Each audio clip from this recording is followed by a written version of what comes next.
ايه رايك في لعب ابني يا كابتن؟ مليان وشكله وحش في الملعب، مش هعرف اخده الفرقه.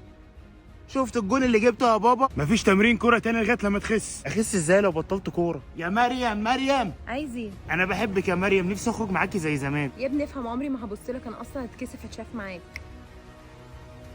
كفايه اكل بقى، انا فاشل. قدامك طريقين، يا تاخد طريق التفاحه يا تاخد طريق السودا. مش فاهم حاجه، يا تاخد التفاحه دي وهو طريق الصعب وتشتغل على نفسك كل يوم لغايه لما تنجح، او تاخد السودا دي وهو طريق السهل وتستسلم لظروفك. انا اللي زي عمرهم ما بينجحوا، اللي زيك هم اللي بينجحوا. هات التفاحه.